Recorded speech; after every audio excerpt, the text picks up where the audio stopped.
श्री गणेशाय नमः। ओम नमो भगवते वासुदेवाय। 29वां अध्याय। भक्ति को मर्म र काल को महिमा। देवहूतिले सोधिन्, प्रभु प्रकृति पुरुष र महतत्वादि को जस्तो लक्षण सांख्य शास्त्रमा भनिएको छ तथा जसद्वारा उनीहरूको स्वरूप अलग अलग जानिन्छ त्यो तपाईले मलाई बताउनु भयो। अब तपाई कृपा गरेर त्यो भक्ति युगको मार्ग मलाई विस्तारपूर्वक सुनाउनुहोस्, जसलाई तपाईले यी सबैका ज्ञानको मूल हेतु भन्नुभएको छ, अर्थात् जसको निम्ति यी सबैको स्वरूपको ज्ञान आवश्यक हुन्छ अथवा जसद्वारा यी सबै स्वरूपको वास्तविक ज्ञान हुन्छ। यो बाहेक जीवहरूको जन्म मरण रूप अनेक प्रकारका गतिको पनि वर्णन गर्नुहोस्, जुन सुन्नाले जीवलाई सब प्रकारका वस्तुहरूबाट वैराग्य हुन्छ, जसको भयले मानिस शुभ कर्ममा प्रवृत्त हुन्छ र जो ब्रह्मादिलाई पनि शासन गर्दछन् त्यो सर्वसमर्थ कालको स्वरूप पनि तपाई मलाई भन्नुहोस्। कारण ज्ञान दृष्टि लुप्त हुन जानाले देहादि मिथ्या वस्तुहरूमा अभिमान गरेर तथा बुद्धि कर्मासक्त रहनाले अत्यन्त भ्रमित भएर जो चिरकालदेखि अत्यन्त अन्धकारमा सुतेर रहेका छन् तिनीहरूलाई जगाउन र ज्ञान रूप प्रकाशले तिनीहरूको अन्धकार हटाउनका लागि तपाई योग मार्गको साक्षात सूर्य रूपले प्रकट हुनुभएको छ। श्री मैत्रेय भन्नुहुन्छ, कुरुश्रेष्ठ विदुरजी माताको यो मधुर वचन सुन्नुभएर महामुनि कपिलले उहाँको प्रशंसा गर्नुभयो र जीवहरूमाथि दया गरेर यस प्रकार भन्न लाग्नुभयो। श्री कपिल भगवानबाट आज्ञा भयो, माताजी साधकहरूको भाव अनुसार भक्ति योग अनेक प्रकारले प्रकाशित हुन्छ।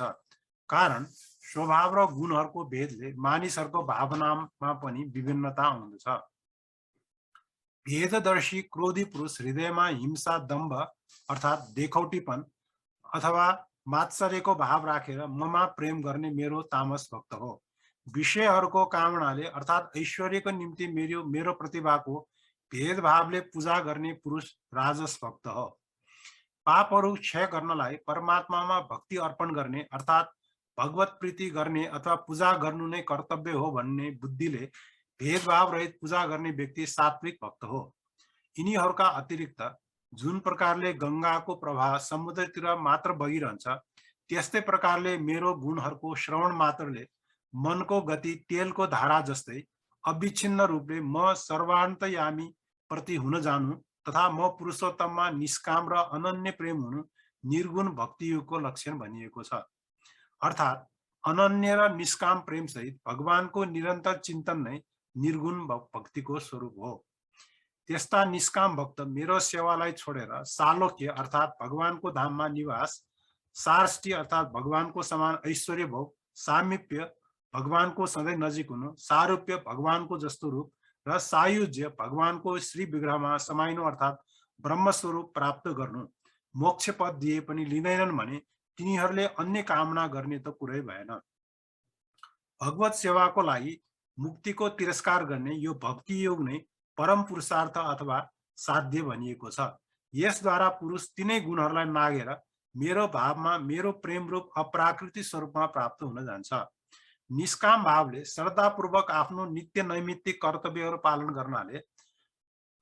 गर्नाले नित्य प्रति शास्त्रोक्त हिंसा रहित क्रियायोगको अनुष्ठान गर्नाले मेरो प्रतिमाको दर्शन स्पर्श पूजा स्तुति र वन्दना गर्नाले प्राणीहरूमा मेरो भावना गर्नाले धैर्य र वैराग्यको अवलम्बनले महापुरुषहरूको मान, दीनहरूमाथि दया र समान स्थितिका मानिससँग मित्रताको व्यवहार गर्नाले यस नियमको पालन अध्यात्म शास्त्रहरूको श्रवण र मेरो नामहरूको उच्च स्वरले कीर्तन गर्नाले र मनको सरलता सत्पुरुषहरूको सङ्ग र अहंकारको त्यागले मेरो धर्मको अर्थात् भागवत धर्मको अनुष्ठान गर्ने भक्त पुरुषको चित्त अत्यन्त शुद्ध भएर मेरो गुणहरूको श्रवण मात्रले अनायासै ममा लाग्न जान्छ।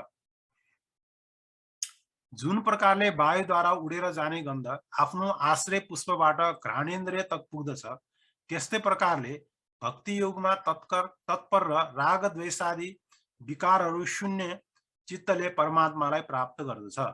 म अन्तर्यामी रूपले सधैँ सबै जीवहरूमा विराजमान छु। यस कारण म सर्वभूत स्थित परमात्मालाई अनादर गरेर केवल प्रतिमामा पूजा गर्ने मानिसको पूजा स्वांग मात्र हो। म सबैको आत्मा वा परमेश्वर सबै भूतहरूमा रहेको छु। यस्तो दशामा जो मोहवश मेरो उपेक्षा गरेर केवल प्रतिमाको पूजामा मात्र लागिरहन्छ, त्यो त खरानीमा हवन गरे जस्तो हुन्छ। त्यसको पूजाको केही पनि फल हुँदैन। भेददर्शी र अभिमानी मानिस अरू जीवहरूसँग बैर गरेर तिनीहरूको शरीर रूपमा रहेको म अन्तर्यामीसँग द्वेष गर्दछ, त्यसको मनलाई कहिले पनि शान्ति हुँदैन। पाप रहित माताजी, अरू जीवहरूको निन्दा गर्नेले धेरै नै असल कमल सामग्रीहरूले अनेक प्रकारको विधि विधान पूर्वक मेरो मूर्तिको पूजा गरे पनि म त्यससँग प्रसन्न हुन सक्दिनँ। उपासकलाई सबै भूतहरूमा स्थित म परमेश्वरलाई आफ्नो हृदयमा अनुभव नभएसम्म त्यसले स्वधर्मको पालन गर्दै यथावकाश प्रतिमादिद्वारा अवश्य मेरो पूजा गर्दै रहनु पर्दछ। आत्मा र परमात्माको बीचमा अलिकति पनि अन्तर गर्ने भेददर्शी व्यक्तिलाई म मृत्यु रूपले महाभय दिन्छु। अतः सम्पूर्ण भूतहरूमा विराजमान म अन्तर्यामीलाई यथायोग्य दान, मान, मित्रताको व्यवहार तथा समदृष्टिद्वारा पूजा गर्नु पर्दछ। कल्याण स्वरूपा माताजी, ढुङ्गा आदि अचेतनहरूभन्दा वृक्षादि जीव श्रेष्ठ छन्।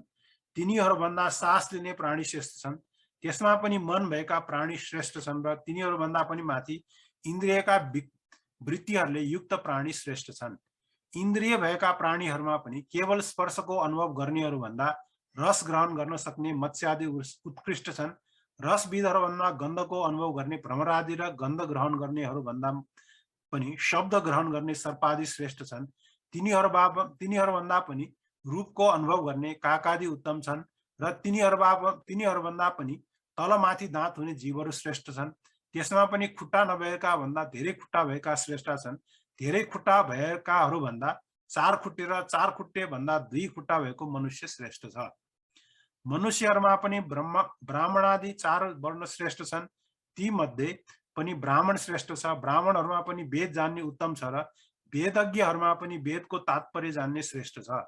तात्पर्य जान्नेहरू भन्दा संशय निवारण गर्न सक्ने मीमांसक तिनीहरूभन्दा पनि वर्णाश्रमोचित धर्मको पालन गर्ने तथा त्यो भन्दा पनि आसक्तिको त्याग र आफ्नो धर्मको निष्काम भावले आचरण गर्ने श्रेष्ठ छन्। त्यो भन्दा पनि आफ्नो सम्पूर्ण कर्म र त्यसको फल तथा आफ्नो चित्त पनि मलाई अर्पण गरेर भेदभाव छोडेर जो मेरो उपासना गर्दछ त्यो श्रेष्ठ छ। यस प्रकार चित्त र कर्म समर्पण गर्ने अकर्ता र समदर्शी पुरुष भन्दा ठुलो म कसैलाई पनि देख्दिनँ। अत जीवहरू अनेक अंशले साक्षात भगवान सबैमा अनुगत छ भन्ने मानेर यी समस्त प्राणीहरूलाई बडो आदरपूर्वक मनले प्रणाम गर्नुहोस्।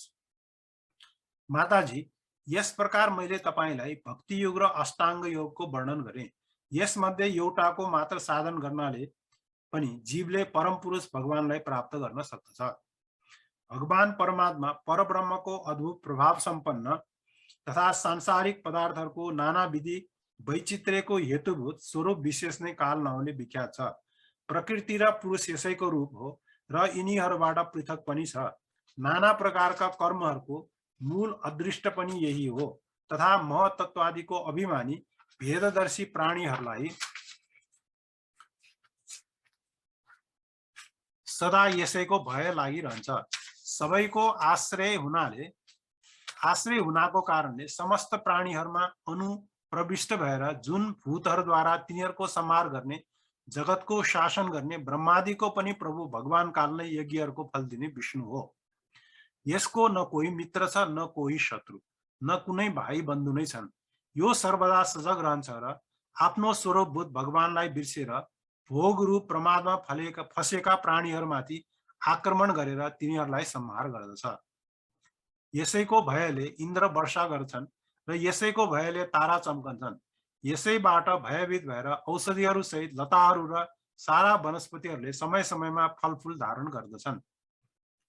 यसैका डरले नदीहरू बन्छन् र समुद्र आफ्नो मर्यादालाई उल्लङ्घन गर्दैन। यसैको भयले अग्नि बल्दछ र पर्वतहरू सहित पृथ्वी पानीमा डुब्दैन। यसैको शासनले आकाशले जीवित प्राणीहरूमा श्वास प्रश्वासको निम्ति अवकाश दिन्छ र महत्त्वले अहंकार रूप शरीरलाई 7 आवरणहरूले युक्त ब्रह्माण्डको रूपमा विस्तार गर्दछ। यही कालकै भयले सत्वादि गुणहरूका नियामक विष्णु आदि देवगण जसको अधीन यो सारा चराचर जगत छ, आफ्नो जगत रचना आदि कार्यहरूमा युग र क्रमले तत्पर रहन्छन्। यो अविनाशी काल स्वयं अनादि तर अरूहरूको आदिकर्ता हो र स्वयं अनन्त भएर पनि अरूहरूको अन्त गर्ने हुन्छ। यसले पिताबाट पुत्रको उत्पत्ति गराउँदै सारा जगतको रचना गराउँछ र आफ्नो संहार शक्ति मृत्युद्वारा यमराजलाई पनि मार्न लगाएर यसको अन्त गरिदिन्छ। इति ओम नमो भगवते वासुदेवाय।